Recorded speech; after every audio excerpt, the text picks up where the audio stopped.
18 মে 2025 রাহু আর কেতুর পরিবর্তন। রাহু প্রবেশ করছে কুম্ভ রাশিতে আর কেতু প্রবেশ করছে হচ্ছে সিংহ রাশিতে। তো রাহু অবস্থান করবে পূর্বা ভাদ্রপদ নক্ষত্রে।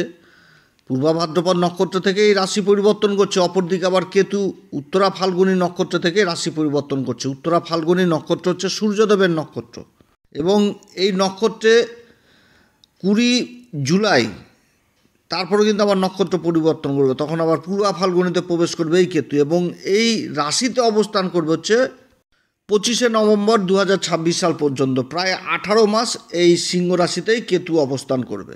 তো আজকে বিশেষভাবে তুলে ধরবো যে কেতুর কি প্রভাব পড়বে এই উত্তরা ফাল্গুনী নক্ষত্র থেকে বৃষ রাশিকে কি প্রভাব দিতে যাচ্ছে, কোন দিক থেকে বৃষ রাশি ভালো ফল পাবে, কোন দিকে সাবধানে থাকতে হবে এবং এই সময়কালে কোন বিশেষ উপাচার করবে যাতে কেতুর ফলে যথেষ্ট বৃদ্ধি করা যায়। তো যাই হোক, অনুষ্ঠানটি শুরু করার আগে সমস্ত দর্শক বন্ধুদের নমস্কার জানাচ্ছি এবং তার সাথে বলবো যারা বহুদিন ধরে আমাদের অনুষ্ঠান দেখছেন এখনও পর্যন্ত সাবস্ক্রাইব করেননি অবশ্যই সাবস্ক্রাইব করবেন। বৃষ রাশি সম্পর্কে বহু ভিডিও আপলোড দেওয়া হবে। কেতুর পরিবর্তন, রাহুর পরিবর্তন, শনির দৃষ্টি রয়েছে এই রাশির উপরে, এই বৃষ রাশির উপর। তো যারা জ্যোতিষী সংক্রান্ত বিষয়কে ভালোবাসেন, জ্যোতিষী সংক্রান্ত বিষয়ের উপর বিশেষ ইন্টারেস্ট রাখেন, বিশেষ গুরুত্ব দেন, আশা করি তাদের জন্য যথেষ্ট ভালো হবে। তবে আমি কোনো রকমভাবে কোনো দর্শক শ্রোতা বন্ধুকে বিভ্রান্তের মধ্যে রাখতে চাই না। এটা গ্রহের গোচরের উপরই আলোচনা করা হচ্ছে, কারো কোনো রকম ব্যক্তিগত কুষ্টি ধরে আলোচনা নয়। আর এর প্রভাব আপনারা চন্দ্ররাশি কিংবা লগ্ন হিসাবেও দেখতে পারেন, নাম রাশি অনুসারেও দেখতে পারেন। উত্তরা ফাল্গুনী নক্ষত্র সূর্যদেবের নক্ষত্র, আর সিংহ রাশিতে এর বিস্তার হচ্ছে 26.40 ডিগ্রি থেকে কন্যা রাশির 10 ডিগ্রি পর্যন্ত হয়। উত্তরা ফাল্গুনী নক্ষত্রের প্রথম চরণ পরে সিংহ রাশিতে আর বাকি 3টি চরণ পরে কন্যা রাশিতে। তো সূর্যের যেরকম প্রভাব থাকে সেরকম আবার বুধেরও প্রভাব থাকে এই নক্ষত্রের উপর। আর এই নক্ষত্রের অধিপতি হচ্ছে সূর্যদেব, আর তার সাথে এই নক্ষত্রের আবার অধিপতি দেবতা হচ্ছে আরিয়ামা। আরিয়ামা হচ্ছে পিতৃদের দেবতা, করুণার দেবতা, আশ্রয় দেওয়ার দেবতা হিসাবে মানা হয়। আর সূর্যের নক্ষত্র যার জন্য আত্মবল, আত্মবিশ্বাস যথেষ্ট খুব বেশি থাকে। আর এই দেবতার প্রভাব যথেষ্ট ভালো থাকে, যার জন্য অপরকে সাহায্য করা, কারোর পাশে দাঁড়ানো, কেউ বিপদে পড়েছে তার পাশে গিয়ে দাঁড়ানো, সহানুভূতি দেওয়া, এই সমস্ত জিনিস খুব বিশেষভাবে করে থাকে এই নক্ষত্র।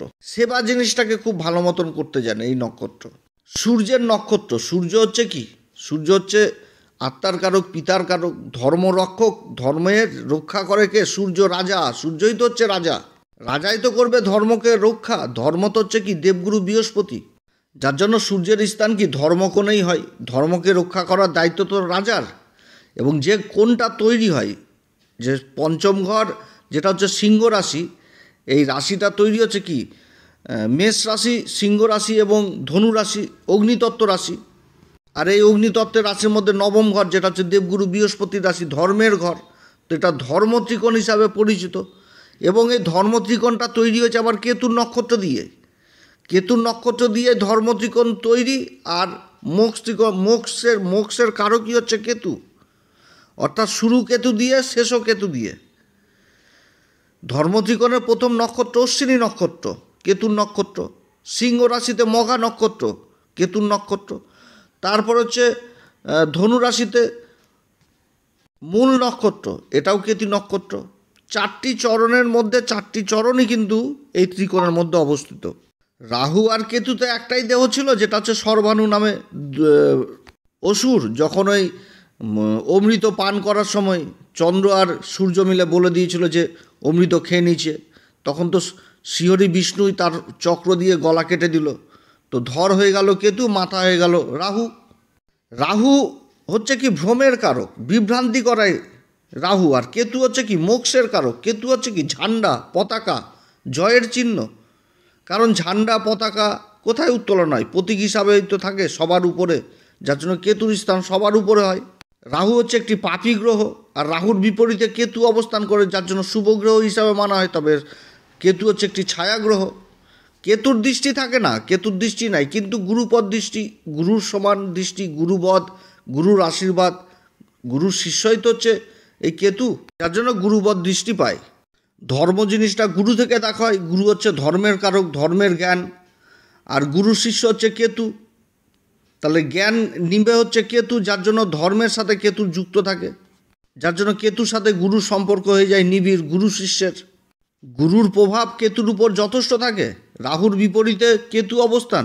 রাহু সবসময় মায়া জাল তৈরি করবে, স্বপ্ন দেখাবে, একাধিক স্বপ্ন, তোমার অ্যাম্বিশন কি, তোমাকে কোন পথে এগোতে হবে, এইরকমভাবে ভ্রম তৈরি করবে। আর কেতু কি তৈরি করবে, যে তুমি কে, তুমি নিজেকে চিনো, নিজের আত্মবিশ্লেষণ করো, ঈশ্বরের সাধনা, ঈশ্বরের পথে নিয়ে যাবে, পাস্ট, অতীতের পথে গোপন জিনিস উদ্ঘাটন করাবে কেতু, যার জন্য কেতুকে সাধু সন্তদের সাথে তুলনা করা হয়। আর রাহু হচ্ছে কি অ্যাম্বিশন, গা ভর্তি সোনা, প্রচুর কোটি টাকার মালিক, যার পা মাটিতে পড়ে না সেও কিন্তু ওই সাধু সন্তদের পায়ের মধ্যে লুটিয়ে পড়ে তাদের আশীর্বাদ নেওয়ার জন্য, তার ব্লেজিংটা নেওয়ার জন্য। আর এই সাধু সন্তদের কেতুর সাথে তুলনা করা হয়েছে। কেতু সবসময় নিজেকে চিনাবে, নিজেকে বিশ্লেষণ করাবে, ধর্মের প্রতি বিশেষ আস্থা জাগাবে, ধর্মের প্রতি এগিয়ে নিয়ে যাবে কেতু। তো যাই হোক, কেতু এই উত্তরা ফাল্গুনী নক্ষত্রে অবস্থান করছে, যেটা হচ্ছে সিংহ রাশি। তো বৃষ রাশির ক্ষেত্রে সিংহ রাশি হচ্ছে চতুর্থ ঘর, এই ঘরে কেতুর অবস্থান। তো সূর্যের নক্ষত্রে কেতুর অবস্থান, অপরদিকে রাহু অবস্থান করছে গুরুর নক্ষত্রে, শনি অবস্থান করছে নিজের নক্ষত্রে, শনি লাভের ঘরে অবস্থান, রাহু কর্মের ঘরে অবস্থান, এবং দেবগুরু বৃহস্পতি অবস্থান করছে আবার মৃগশিরা নক্ষত্রে, যেটা হচ্ছে দ্বিতীয় ঘরে। এবার কেতু এই যে সিংহ রাশিতে অবস্থান করছে চতুর্থ ঘর, যেটা বৃষ রাশির ক্ষেত্রে, তো এই ঘরে অবস্থান করে কিন্তু যে কোণটা তৈরি করেছে সেটা হচ্ছে কিন্তু মোক্ষ ত্রিকোণ। এবং কেতুর যে প্রভাবগুলো সেটা কিন্তু পড়ছে অষ্টম ঘরে, তার সাথে হচ্ছে সপ্তম ঘরে, এবং তার সাথে হচ্ছে দ্বাদশ ঘরে কেতুর কিন্তু এই প্রভাবগুলো পড়ছে। অর্থাৎ মোক্ষ ত্রিকোণকে যথেষ্ট কিন্তু এ সময় কেতু জাগৃত করবে। তবে অবস্থান করছে আবার উত্তরা ফাল্গুনী সূর্যের নক্ষত্রে। তো সূর্যের সাথে তো কেতুর সম্পর্ক তো ভালো না, শত্রুতার সম্পর্ক। তো কেতু এই নক্ষত্রে থাকলে কি হবে, এই বৃষ রাশিদের ক্ষেত্রে ডিসিশন পাওয়ারটা খুব তাড়াতাড়ি নিয়ে নেবে, অধৈর্য হয়ে যাবে, একটুতেই তাড়াতাড়ি ডিসিশন নিয়ে ফেলবে। এবং যে ঘরটা পড়ছে সেটা কিন্তু চতুর্থ ঘর পড়ছে। চতুর্থ ঘর কি, যেটা হচ্ছে সুখের ঘর, মায়ের ঘর, চন্দ্রমার ঘর, যেটা কালপুরুষ চক্রে চন্দ্রমার ঘর হয়ে গেল।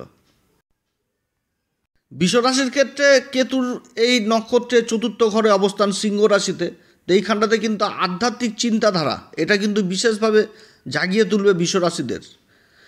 এই সময়কালে ঈশ্বরের প্রতি ধ্যান ধারণা, যারা ঈশ্বর সাধনায় রয়েছেন, গুরুর সংস্পর্শে রয়েছেন, যারা তন্ত্রক্রিয়ার সাথে যুক্ত রয়েছেন, আধ্যাত্মিক পথে রয়েছেন, সোশ্যাল কাজে রয়েছেন, ধর্মের পথে রয়েছেন, ধর্মের কথা প্রচার করে বেড়াচ্ছেন, তাদের জন্য এই গোচরটা আবার ভালো হতে যাচ্ছে।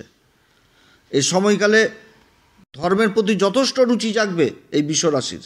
আর এই নক্ষত্রে অবস্থান করার জন্য পারাপারি ব্যস্ততাও থাকবে, যে কোনো একটা ডিসিশন নিতে গেলে সেই ডিসিশনটা হুটহাট নিয়ে ফেলবে, এবং তার সাথে মনের মধ্যে উত্তেজিত ভাবটা আসবে, একটুতে রেগে যাওয়া, চটে যাওয়া, মাথা গরম করে নেওয়া, এগুলোও কিন্তু তৈরি হবে চতুর্থ ঘরে। আবার কিছুক্ষণ পরে কিন্তু আবার শান্তও হয়ে যাবে। কেতুর চতুর্থ ঘরে এই উত্তরা ফাল্গুনী নক্ষত্রে অবস্থান, সব কিছুই থাকবে, তাও মনে হবে যে উদাস, যে কী যেন নাই আমার জীবনে, কী যেন আমার খোঁজ, আমার সব কিছুই রয়েছে কিন্তু আমি কী যেন একটা নাই এরকম উপলব্ধি করতে পারছি, এই জিনিসটা আসবে। আর তখনই কিন্তু ধর্মের প্রতি একটা চিন্তাধারা যথেষ্ট এগোতে আসবে, এবং নিজের আত্মবিশ্লেষণ জিনিসটা করতে থাকবে। উপকার জিনিসটাও করার খুব টেন্ডেন্সি থাকবে, কেউ যদি বিপদে পড়ে তার পাশে দাঁড়ানো, এইগুলো জিনিস থাকবে। আবার শত্রুও বিশেষ তৈরি হবে, গোপন শত্রুরা আবার জেগে উঠবে, ক্ষতি করার চেষ্টা করবে এই বৃষ রাশিকে এই সময়। চতুর্থ ঘরের সুখ জিনিসটা অতটা ভালো থাকে না কেতুর এই অবস্থানে, যে লোকের কাছে অনেক কিছুই করবে, লোকের জন্য পাশে দাঁড়াবে, কারোর বিপদে আপদে দাঁড়াবে, কিন্তু সেই যে সম্মানটা, সেই সম্মানটা কিন্তু পাবে না। সেই সম্মানটা না পাওয়ার চান্স খুব বেশি থাকবে এই কেতুর এই নক্ষত্র অবস্থান।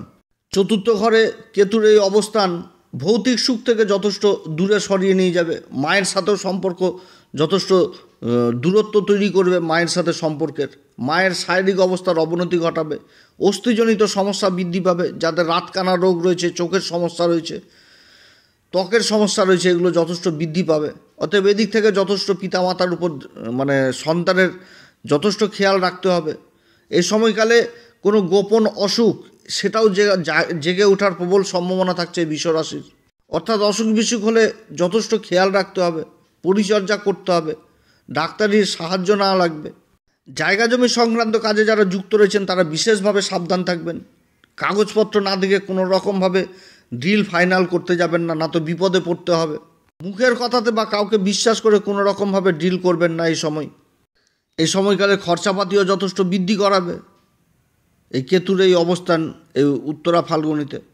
তবে যদি সূর্যের অবস্থান আবার জন্মছকে ভালো থাকে, জন্মকুষ্ঠিতে, তারা আবার যথেষ্ট ভালো ফলও পাবে। যাদের জন্মকুষ্ঠিতে সূর্যের অবস্থান ভালো রয়েছে, কেতুর এই পরিবর্তনে কর্মসূত্রে আবার বিদেশ যাত্রাও হবে যারা সরকারি চাকরির সাথে যুক্ত রয়েছেন।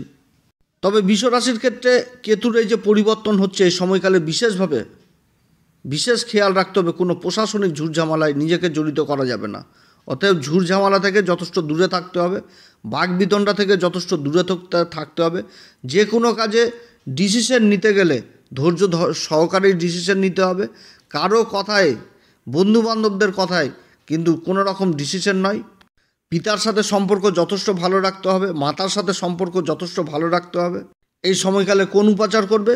প্রত্যেক দিন হনুমান চল্লিশা, বজ্রংবাণ, শ্রীরাম সীতার প্রণাম মন্ত্র সহকারে পাঠ করবে এবং প্রতি বুধবার করে গণেশজির দর্শন করবে, গণেশজিকে দুর্বা অর্পণ করবে। এই সমস্ত করলেও যথেষ্ট ভালো ফল পাবে। এছাড়া যারা গুরুর দীক্ষা নেননি, অবশ্যই গুরুর দীক্ষা নেবেন। কারণ কেতু যদি খারাপ থাকে তাহলে গুরুকে ঠিক করতে হবে, গুরুর বলে বৃদ্ধি করতে হবে, তাহলে কেতু যথেষ্ট ভালো ফল দিবে। অতএব যারা গুরুর দীক্ষা নেননি তারা অবশ্যই গুরুর দীক্ষা নেবেন। যে কোনো কাজ করতে গেলে পিতার ব্লেসিং, মাতার ব্লেসিং নিয়ে বেরোবেন। পিতা মাতারকে কোনো সময় দুঃখ কষ্ট এই সমস্ত দেওয়া যাবে না, এদিকে যথেষ্ট খেয়াল রাখতে হবে। মন্দিরের পূজারী যারা রয়েছে তাদের পাঁচই আশীর্বাদ নেবেন এবং যদি সম্ভব হয় তাহলে যে আসনে বসে পূজা করে মন্দিরের পূজারী, সেই আসনটা দান করবেন, যথেষ্ট ভালো ফল পাবে। রাস্তার কুকুরদের খাওয়াবেন, অন্ধকার যখন হবে তখন রাস্তার কুকুরদের খাওয়াবেন, এতেও যথেষ্ট ভালো ফল দেয় কেতু। এই সমস্ত উপাচার করলে যথেষ্ট ভালো হবে। এবং যারা দুস্থ রয়েছে তাদেরকে গোপনে কিছু দান করবেন, তাতেও কেতু যথেষ্ট ভালো ফল দেবে। কেতুর এই গোচর যারা উচ্চশিক্ষার সাথে জড়িত রয়েছেন তাদের জন্য আবার যথেষ্ট ভালো হতে যাচ্ছে। উচ্চশিক্ষা, যারা কোনো কিছুর উপর গোপনে গবেষণা করছেন, অনেক দিন ধরে গবেষণা করছেন, এই সমস্ত কাজগুলোতে যথেষ্ট ভালো হবে। তো যাই হোক, অনেক কথা আলোচনা করলাম। যদি এই পরামর্শ সত্যিই ভালো লাগে তাহলে এই অ্যাস্ট্রো এসএম বাংলা চ্যানেলকে অবশ্যই সাবস্ক্রাইব করবেন। আপনারা সবাই ভালো থাকেন। এরপরে আবার আসবে একটি নতুন পর্ব নিয়ে। নমস্কার, ধন্যবাদ।